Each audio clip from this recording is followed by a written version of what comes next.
Hello friends, உலகத்தில் இருக்க மக்களால் பகலில் சூரியனை பார்க்க முடியும், இரவில் சந்திரனையும் நட்சத்திரத்தையும் பார்க்க முடியும். ஆனால் இரவில் மூணாவதாக ஒரு பிரைட்டஸ்டான விஷயம் நம்ம உலகத்தை சுற்றிக்கிட்டு இருக்கு அப்படின்னு சொன்னால் உங்களால் நம்ப முடியுமா?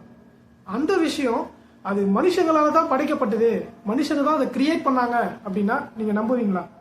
ஆமாம், அது என்ன அப்படின்னு கேட்டிங்கன்னா international space station.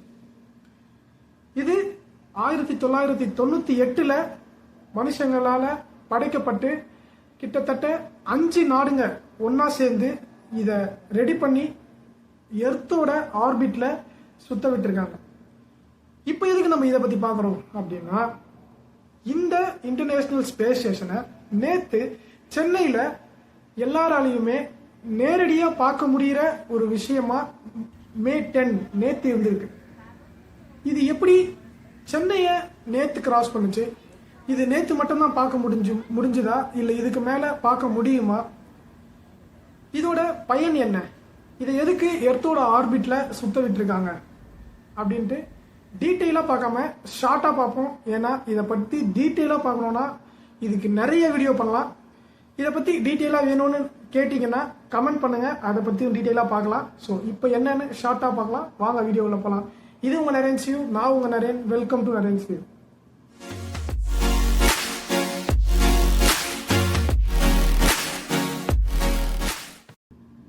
One week before நாசால இருந்து ஒரு அறிவிப்பு வருது. என்னன்னா மே 8 இருந்து மே 23 இந்த நாட்கள்ல தமிழ்நாட்டில் இருக்க, அதுவும் முக்கியமா சென்னையில் இருக்க பீப்புள்ஸால இந்த ஐஎஸ்எஸ் இன்டர்நேஷனல் ஸ்பேஸ் ஸ்டேஷனை கண்களால் பார்க்க முடியும், தமிழ்நாடு கிராஸ் பண்ணி போகும் அப்படின்னு சொல்லியிருக்காங்க.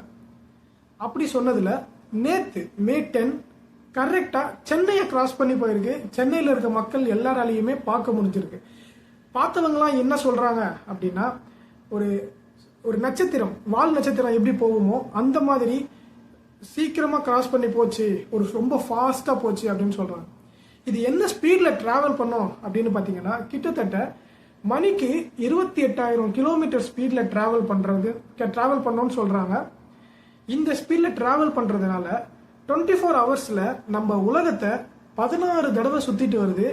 அது மட்டும் இல்ல, 1.5 மணி நேரத்துல நம்மளோட உலகத்தை 1 டைம் சுத்தி முடிச்சிரும்னு சொல்றாங்க. இப்படி இவ்வளவு அதிசயத்தை உள்ளடக்கி இருக்க இந்த ஸ்பேஸ் ஸ்டேஷனை ஃபர்ஸ்ட் எப்போ கிரியேட் பண்றாங்க அப்படின்னு பாத்தீங்கன்னா 1998 எந்தெந்த நாடு பார்த்தீங்கன்னா கிட்டத்தட்ட 5 நாடுங்க சேர்ந்து கிரியேட் பண்றாங்க.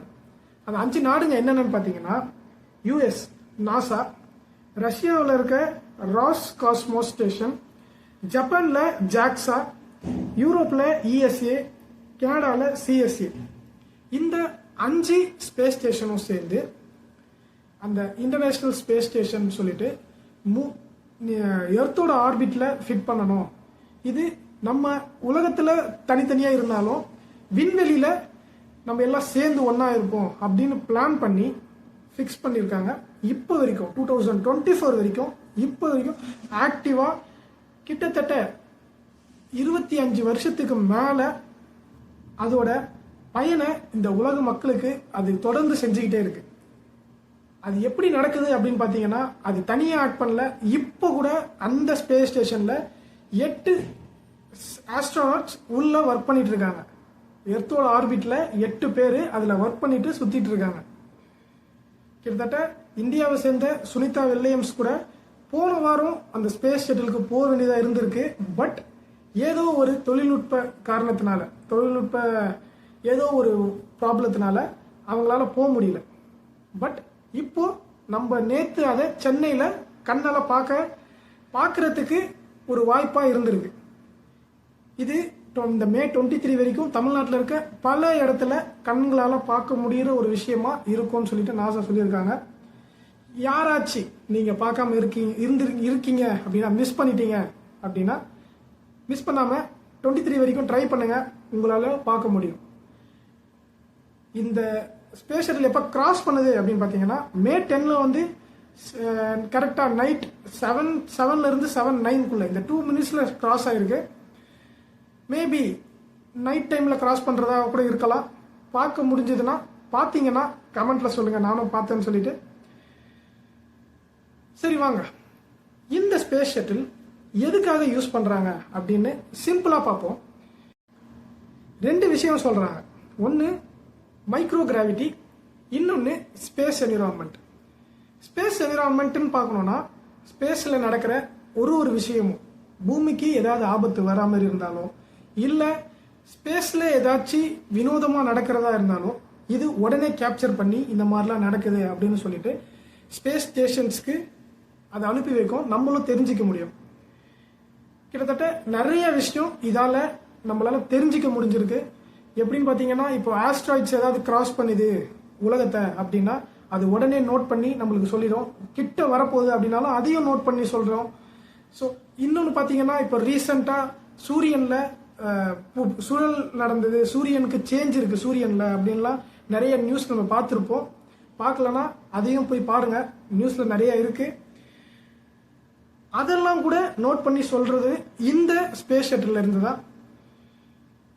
இந்த ஸ்பேஸ் ஷட்டிலை வேறு எதுக்கெல்லாம் யூஸ் பண்ணுறாங்க அப்படின்னு பார்க்கணுன்னா, லேபாக யூஸ் பண்ணுறாங்க, அப்சர்வேட்டரியாக யூஸ் பண்ணுறாங்க, ஃபேக்ட்ரியாக யூஸ் பண்ணுறாங்க.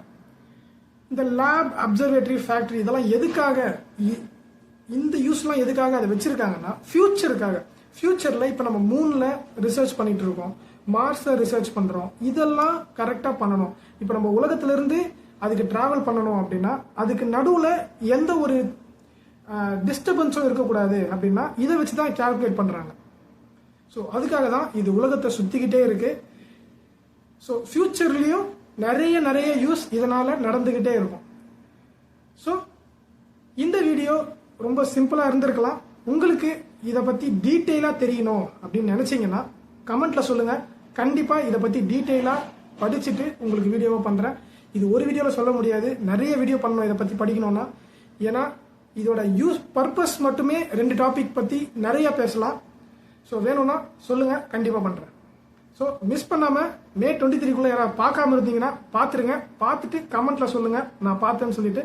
இல்லை முன்னாடியே பார்த்துட்டிங்கன்னா அதையும் சொல்லுங்கள், எப்படி இருந்துச்சுன்னு ஷேர் பண்ணிக்கோங்க, எல்லாரும் தெரிஞ்சுக்கிட்டோம். ஸோ இன்னொரு நல்ல வீடியோவில் உங்களை வந்து சந்திக்கிறேன். அது வரைக்கும் குட் பை ஃப்ரம் நரேன்.